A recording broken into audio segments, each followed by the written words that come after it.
Hello, ladies and gentlemen. Eddie Marcus here again. One of those days that the weather is so bad, school has been canceled, and kids are home. Wife don't work on Mondays, and so we're just cleaning up the house and reflecting on some thoughts.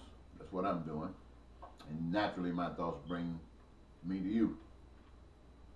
I was thinking about now when you go on the internet and you can see how many people are doing research on scriptures. They're talking about prophecies and things like this. They're even trying to go straight back into history, maybe way back in history where perhaps we never even thought history was. And everybody's coming up with what's important to them. And it reminds me of similarities to the things that happen in the world currently. Makes me think that one of the things that that people could really rest their hats on is, if we're talking about ultimate power, spiritual power, a power of God, then maybe we as individuals should try to put our mind on focusing a personal relationship with God, the kind of relationship with God that we read that he had with people in the book.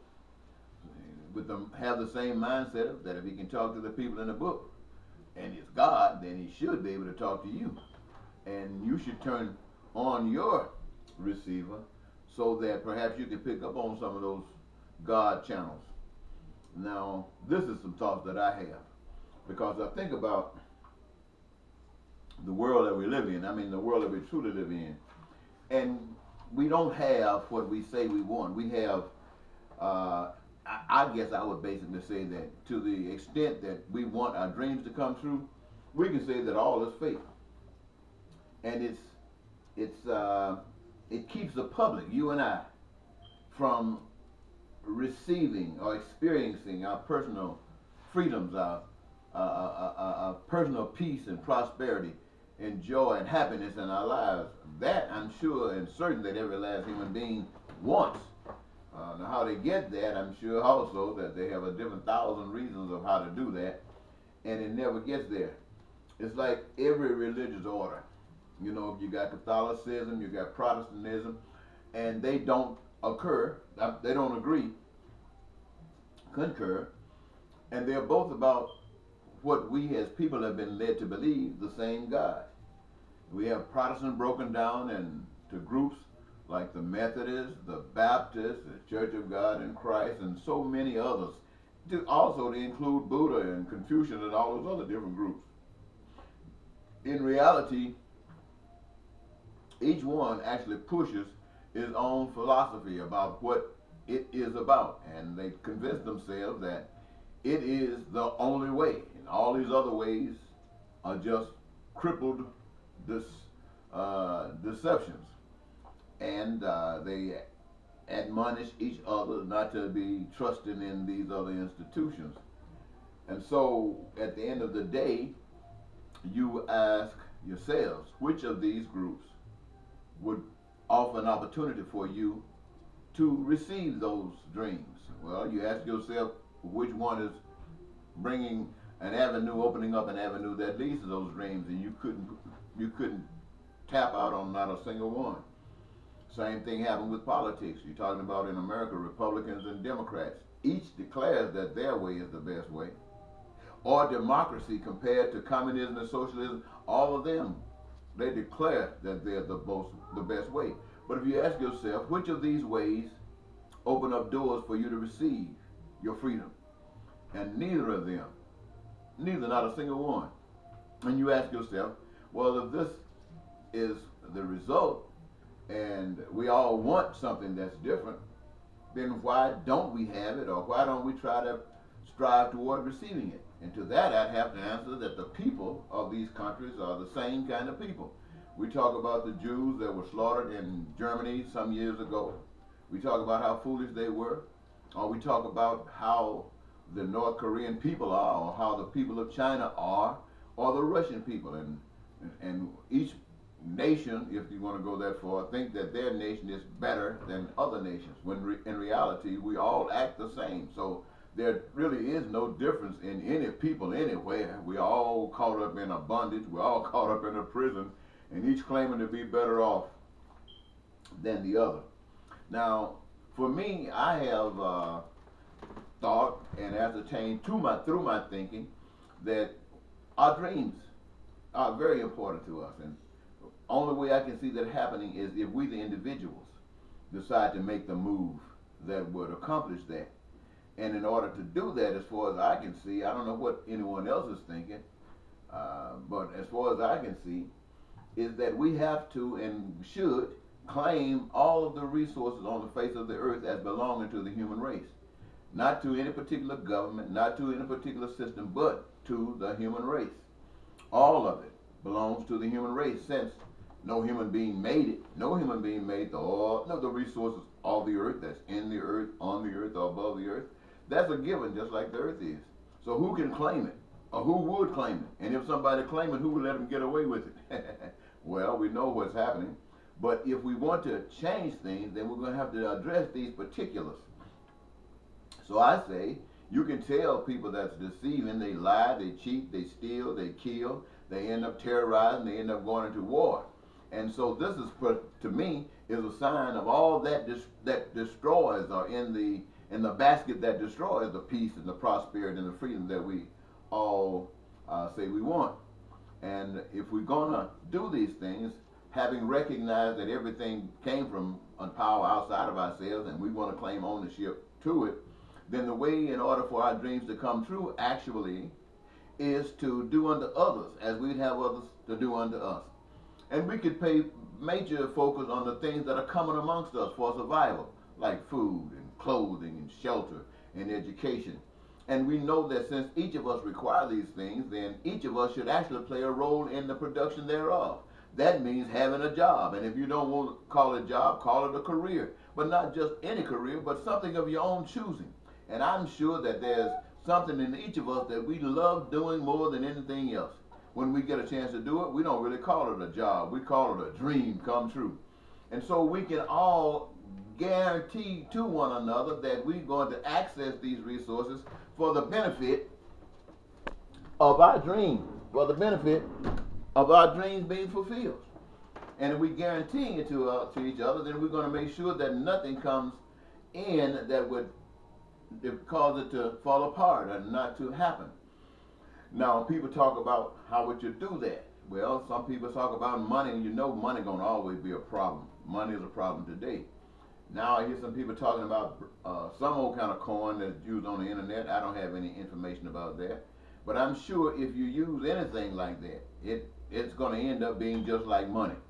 And so the only way I can see it is that since all things belong to us, each of us play a role in the creation thereof, then we have ownership of it. So we don't have to use anything to get it except our desire, our want, our needs. We access it as we have the want or the need of the desire. And I heard somebody saying something the other day about leasing a car and how you could alter the way you do it in the future from the way we do it today, where you can have a certain kind of car today, or maybe a month later or 2 weeks later you want to exchange it for something else. And that sounds fantastic to me. Well, that's what you would do if you own everything and everybody owns everything. And people say, well, we'll go to extremes, like when you go to buffet. If you're not familiar with it, you go to a buffet and you want to run your plates over with things. That's because you haven't experienced it. You don't believe it's going to be there for you later, so you want to get all you can on your first stop. But as soon as you find out that you can't eat all that stuff right now anyway, and that when you put it back and throw it away, there still is food there, left over. And once you can deal with that, then you'll stop putting so much food on your plate. You'll just put on there what you need. And that's the same way you could access the resources that are out there. You don't want to bring all that stuff into your home because you got to deal with it. You gotta make sure that there's order going on. So if you just take what you need for the time that you need it, and you will do that once you establish that you don't have anything to fear. So to me, you don't use money. You don't use anything as a substitute for money. You just make sure that you protect the dreams and aspirations of one another. You do unto others as you'd have others to do unto you. Now, to me, that is the best way to freedom. That's the best way to prosperity. That's the best way to happiness in your life. And what are you doing? You're honoring the power that you can't see, recognizing that it is the giver, not a king, not a pope, not a prince, not a president, none of any of that. And now you the people, respecting one another. Nobody's low. Nobody in the middle. Everybody just people. People needing the same things to survive and exercising your gifts to play a part in the participation in the creative process that all things could exist. That belongs to you all. And you protect, you are guaranteed that nothing's going to come and interfere with that. To me, that's loving God. That's being an instrument of God, of the true God, and not the God of lying and cheating and stealing and terrorism and war and dropping bombs and building more bombs. Now, I'm asking you, ladies and gentlemen, to me that sounds so beautiful.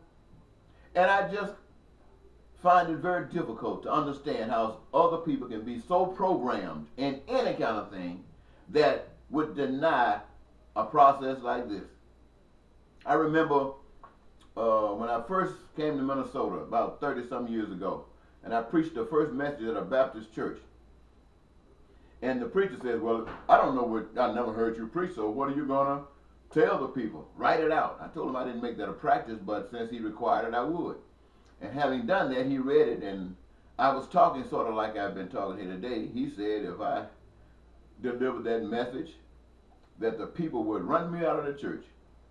And I got the impression he wanted me to change it, but I told him I'd pray about it, and he concurred that that would be acceptable. So I went and started to pray about it, and the Spirit, I guess it was the Spirit outside, because it sure came to me and said, who was I working for? Who was I delivering it for? Was I delivering it as a message from a higher source, or was I delivering a message from this preacher or from that church organization? So I went back and told him that I had to do the message the way it was. And he agreed, didn't like it, but he agreed. And the people at the end of the message poured out all kinds of money in support of me and what I was doing. I must say, I didn't get a penny of that, and it didn't bother me because it was all good, all good. And so, ladies and gentlemen, if I have to take any time to talk to you about the future, I would tell you to stop going on the way we're going. The way we're going is nothing but down a rabbit hole, leaving us straight to hell. We got fear that's standing on the throne, ready right now, with Russia saying what kind of new bombs it got. When Trump wants to start having parades so he can let the world know that we got bombs too, and knock Korea. All of that stuff is nothing but perpetuating fear and keeping you controlled. And I think, my friends, and stop trusting the church. I'm just going to tell you that. You better have a relationship with God yourself. And that means God speaking to you, not through a preacher, but through the Spirit to you. And if you can't do that, then you just leave the whole thing alone and just decide that you want peace and that you're willing to do those things that will bring about peace. And it is in nothing that we're doing. Not anything that we're doing. So think about what I've just shared with you. You might learn something, but to know that you've learned, it means to act on it. And I guarantee you, if you act on it, that's the kind of change that you've been spending your life hoping for. And that change would be brought about, not by me, not by some church, not by some government. That change will be brought about by you. And that's the way you can guarantee it, because it's of you. Thank you so very much. Have a nice day.